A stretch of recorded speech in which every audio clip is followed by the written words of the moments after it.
HOA kidnapped my kids from my ranch. Bad idea. I'm a retired federal judge with power. The Montana sun bled orange across my ranch, painting the hills in fire. I stood on the porch, coffee gone cold, watching my twins, Ellie and Sam, chase each other through the alfalfa fields.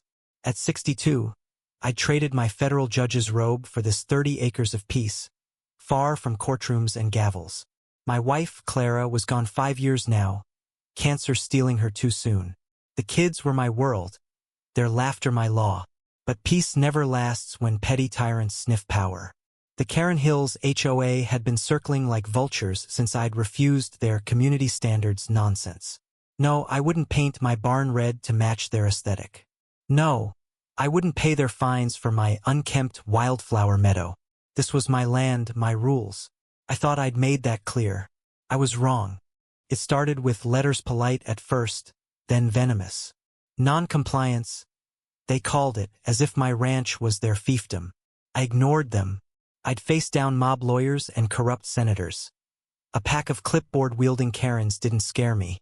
But yesterday, they crossed a line I never imagined. I'd been in town arguing water rights with a neighbor when my phone buzzed. Ellie's voice trembling. Dad, they're here. They're taking us. Static, then silence. I sped home, heart hammering, to find my house empty, the twins' shoes still by the door. A note pinned to the fridge, typed in smug sans serif. Your children are under HOA protective custody due to an unfit living environment. Comply or lose them. Protective custody? My kids, dragged off my land because my grass was too long?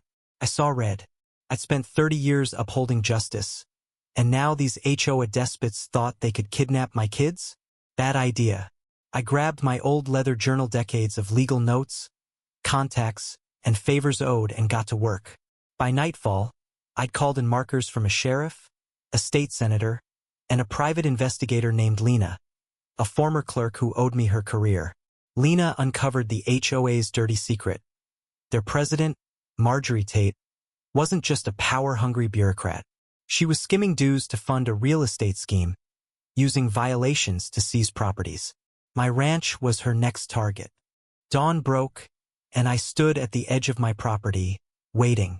Lena's intel said Marjorie would arrive with her enforcers to inspect my land. Sure enough, a black SUV rolled up, kicking dust. Marjorie stepped out, all pearls and superiority, flanked by 2 goons in HOA polos. Behind them, in the SUV's tinted windows, I saw Ellie and Sam, wide-eyed, banging on the glass. My blood boiled, but I kept my voice steady. You've got one chance to let my kids go, Marjorie. I'm not just a rancher. I'm Judge Caleb Harrow, and I know people who can bury you. She laughed, a shrill, practiced sound. You're out of your depth, Caleb. This is Karen Hills. We make the rules. She waved her clipboard like a scepter, listing my violations. I let her talk, watching her goons' hands twitch near their radios. Then Lena emerged from the barn, camera flashing, recording everything. Marjorie froze.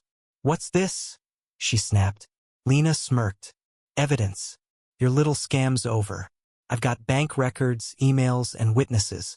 You're done. The twist came fast. One of Marjorie's enforcers, a wiry guy named Tom, broke ranks. I didn't sign up for kidnapping, he muttered, yanking open the SUV door.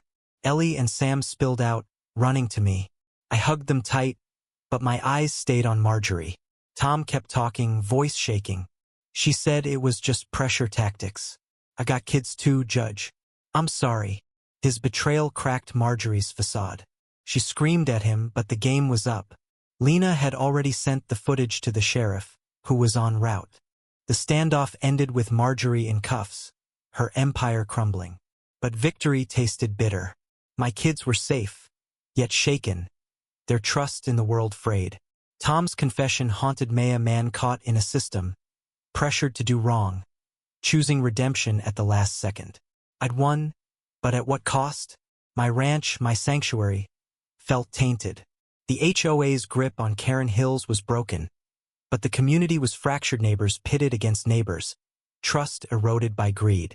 That night, I sat with Ellie and Sam, promising them no one would hurt them again. But promises feel hollow when justice comes so close to failing. I'd used my power, my old judge's clout, to win. Not everyone has that. What happens to them? To the families without a Lena or a sheriff on speed dial? I looked at my kids, sleeping now, and felt the weight of a truth I'd learned on the bench. Justice isn't guaranteed. It's fought for, claw and nail, and sometimes it still slips away. What do you think when power corrupts a community? How do we balance justice with mercy? Share your thoughts.